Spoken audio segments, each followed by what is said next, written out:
You know, even an elementary school child knows that food, clothing, and shelter are very important. And when you start to think about survival, those things need to be put into place, along with water, which I feel is in the same lineup with food. But one of the things that we sometimes overlook, at least to have them really organized like they need to be, are medical supplies. And in a WROL or just an accident around the house, you need to have medical supplies on hand, and they need to be organized. There are so many different ways to organize your medical kits, whether it's just one of these little Walmart specials that goes in your laundry room, or in your boat or camper, or in your car, or something that you want to carry like on a trip, or even like in a tactical situation. You need to have supplies on hand. And again, you need to have them highly organized, because when a crisis strikes, you don't need to be looking around for the supplies that could be life-saving. Now, there are a lot of different kind of containers that you can find with kits already pre-built.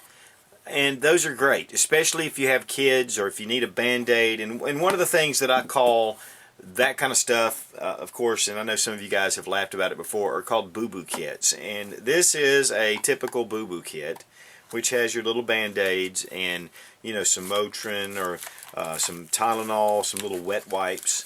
Just a little comfort in case someone's hurt and to keep you from bleeding and things like that. And these are important to have. And, they can come in handy, but not necessarily a life-saving situation, but is definitely something that you need to have around.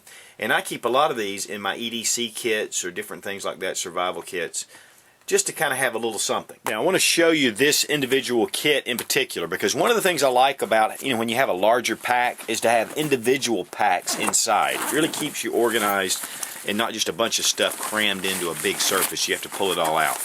This is the way I keep this individual Maxpedition first aid kit. And so I just wanted to kind of give you that as a way to think about it. A lot of times if you're using these hard plastic containers and you have them in a pack, if you fall on that, it can really be, it could actually hurt. So with this, it's a very small, just soft pack, but it actually protects what you have in there. So that's just one of the things I really personally like about this little kit. Now I'm going to go through just a few of the things and some of the features. Again, this is about putting together a good little first aid kit, but I just want to show you this is one of my favorites, and I just want to show you this in particular.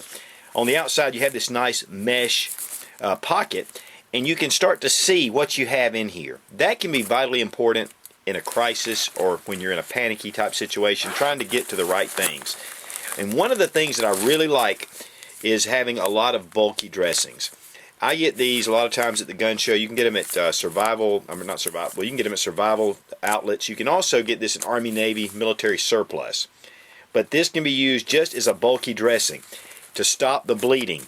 That is one of the most important things. If you can stop the bleeding in most situations, you can save a life. Also, I keep a roll of this tape. Now, the medical tape's great, the adhesive tape. One thing you can use to supplement this is just duct tape.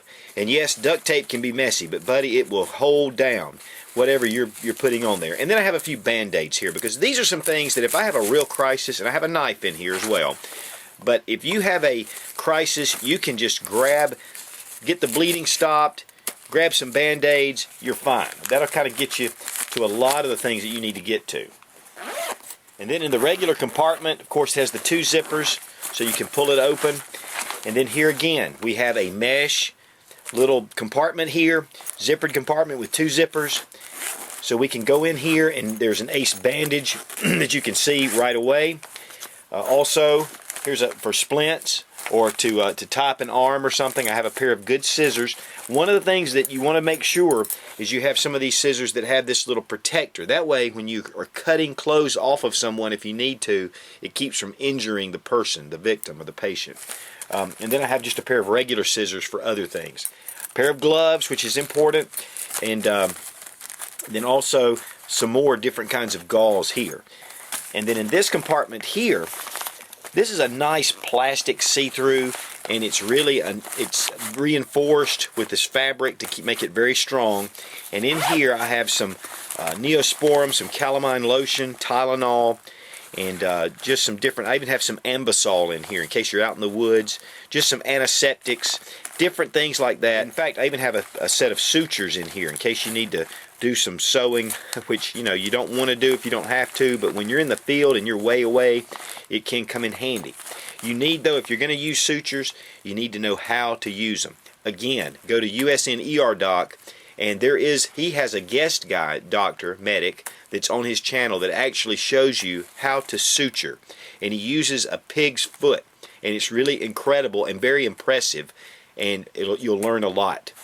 So don't learn in the field, learn before you go. Also, I keep a pen in this little compartment here as well. These are YKK zippers. They're very strong, and it keeps you together. There's nothing worse than a zipper breaking or something happening and all your stuff falling out everywhere. So this just gives you some of the features. Now here on the back is MOLLE attachments as well.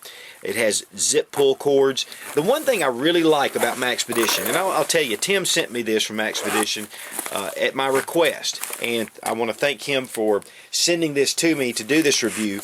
But I love Maxpedition gear, and you may say, you know what, I really don't have the money to spend on this. I'm going to tell you, make sure whatever you do to buy a good, solidly built kit or a package for your first aid gear. It's very important.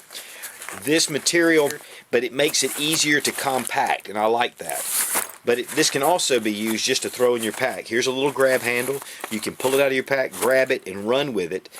Which, in a situation as well. This has a triple coat of polyurethane, and water just runs off of this material. So it keeps your goods good and sealed as well. But this is the individual first aid kit. I love it.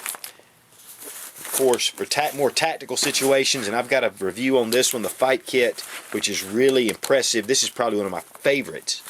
But for everyday use, I love this little kit. Now you can find these at Maxpedition.com. There are other suppliers around.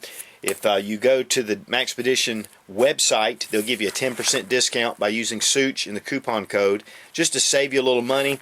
I'm going to tell you guys, this is well worth it. And as always, thanks for watching. Please subscribe for more fun gun reviews and sensible survival. God bless America. Long live the Republic. This is what you're doing. This is what I want you to do. Any questions? Are you telling me to shut up? Yeah!